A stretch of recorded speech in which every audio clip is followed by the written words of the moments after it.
Alexandre Lemaire et Omblin Roche sur Europe 1. La Caisse d'épargne vous présente l'interview éco. Caisse d'épargne, vous être utile. Comment maintenir le cap de la sobriété énergétique et éviter les coupures de gaz et d'électricité cet hiver ? Les entreprises sont sous pression des pouvoirs publics. Le gouvernement est bien conscient de leurs difficultés. Il vient de prolonger l'aide gaz et électricité aux entreprises énergivores. Votre invité ce matin, Alexandre, c'est Nicolas de Warren, président de l'UNIDEN, l'Union des industries utilisatrices d'énergie. Bonjour Nicolas de Warren. Bonjour Alexandre Lemaire. Vous représentez les industries grandes consommatrices d'énergie. Alors je vais n'en citer que quelques-unes. Renault, Stellantis, Total Energy, ArcelorMittal et même ADP, Aéroport de Paris, et la SNCF. Vous représentez donc près des 3/4 de la consommation d'énergie industrielle en France. C'est un poids considérable. Dans l'industrie. Dans l'industrie. Vous êtes évidemment donc très attendu à ce titre par les pouvoirs publics, dans leurs appels répétés à la sobriété énergétique. Vous allez prendre toute votre part ? Nous prendrons toute notre part, mais il y a un risque que le marché le fasse pour nous, malheureusement. Aujourd'hui, nos carnets de commandes se dégonflent un peu, pas encore de façon dramatique, heureusement, mais pour autant, ça entraîne une diminution d'ores et déjà de la consommation de gaz. Moins 30% en Allemagne, probablement moins 12 à moins 15% en France. Est-ce que toutes les entreprises que vous représentez ont établi leur propre plan de sobriété énergétique, ainsi que le demande la Première ministre Elisabeth Borne ? Oui, je le confirme, nous en parlerons demain avec la Première ministre et la ministre de l'Industrie. Nous avons appelé nos adhérents à le faire dès le mois de juillet, de préparer par anticipation, c'est notre métier que d'anticiper, ces plans de sobriété. L'objectif, moins 15%, qui peut le plus, peut le moins. La célèbre verrerie Duralex va mettre sa production en pause carrément pendant 4 mois. Ce sera à partir de novembre à cause de la flambée des prix de l'énergie. Est-ce que d'autres entreprises, particulièrement chez vos adhérents, sont menacées aujourd'hui par une mise à l'arrêt pure et simple de leur activité, même temporaire ? Je prends au sein de nos adhérents peut-être celle qui est la plus emblématique, l'aluminium. L'aluminium est un marché mondial. Aujourd'hui, 50% des capacités de production d'aluminium en Europe sont à l'arrêt. Non pas grâce au ciel, mais grâce au dispositif français. Aluminium Dunkerque, la plus grosse usine, 300 000 tonnes d'aluminium par an, 4 TWh de consommation, fonctionne. Mais elle a décidé, à partir de ces jours-ci, de ralentir sa production de 20% parce que les ventes marginales, elle les fait à perte. Donc plutôt que faire des ventes à perte, elle a décidé de ralentir. C'est le grand sujet et la grande menace qui menace toutes nos industries. Donc cela signifie que dans les jours qui viennent, vous nous dites, une partie des salariés de cette branche industrielle de production d'aluminium vont se retrouver au chômage partiel. Alors, il ne parle pas, je ne connais pas le détail, il ne parle pas de chômage partiel pour l'instant. Pour autant, ce qu'il faut prendre, c'est l'aspect économique et industriel qui m'intéresse. C'est le fait qu'ils sont obligés de ralentir parce que leurs ventes, soit à la grande exportation, soit sur le marché domestique, ne sont plus compétitives.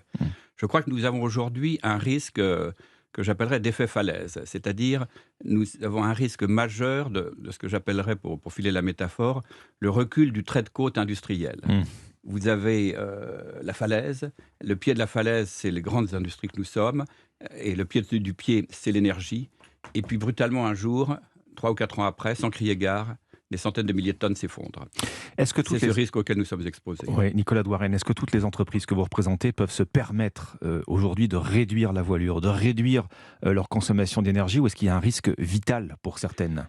Il y a un risque vital, vous avez absolument raison. Il y a ce risque de délitement industriel que j'évoquais par cette métaphore de la falaise, qui sera à terme. C'est le très grand problème. Des pertes de ventes sur le marché domestique, marché européen, on peut les récupérer pour des raisons de proximité, etc. En revanche, des ventes à la grande exportation, là où nous sommes en concurrence avec les Américains, avec les Chinois, avec le Moyen-Orient, il y a des effets cliquets, il peut y avoir des effets irréversibles et des pertes de parts de marché qui soient irréversibles. C'est ça le très grand problème d'un nouveau décrochement industriel de la France à l'international. Vous représentez, je le disais, des grands groupes automobiles, des géants de la métallurgie, des cimentiers. Est-ce qu'il y a des secteurs qui sont plus menacés que d'autres ? Vous citiez l'aluminium, mais est-ce qu'il y en a d'autres ? Écoutez, malheureusement, je dirais que tous nos adhérents, tout le spectre de nos adhérents sont dans le radar. Ils sont aujourd'hui dans l'œil du cyclone de ce point de vue-là. Alors nous appelons, parce qu'il faut parler des solutions, il ne faut pas se contenter de pleurnicher ou de faire un diagnostic un peu sombre. Les solutions, elles sont européennes. Des discussions majeures ont lieu en ce moment, déterminantes. Il faut arriver à s'attaquer aux coûts de production eux-mêmes, c'est-à-dire au coût de l'énergie dans la production. Est-ce qu'il y a des usines qui réduisent ou qui arrêtent demain leur production, qui ne pourront pas rouvrir ?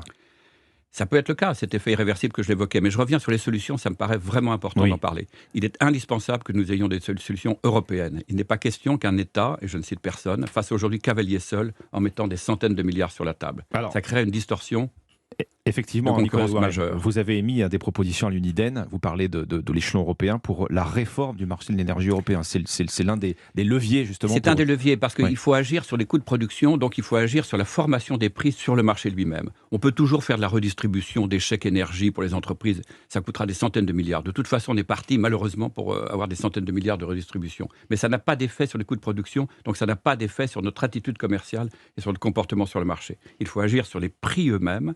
Et la façon la plus immédiate, la solution qui n'est peut-être pas parfaite, mais qui au moins fonctionne en Espagne et au Portugal, c'est d'avoir un prix de référence pour le gaz pour la seule production d'électricité. Et dans ce cas-là, le prix de marché de l'électricité baissera.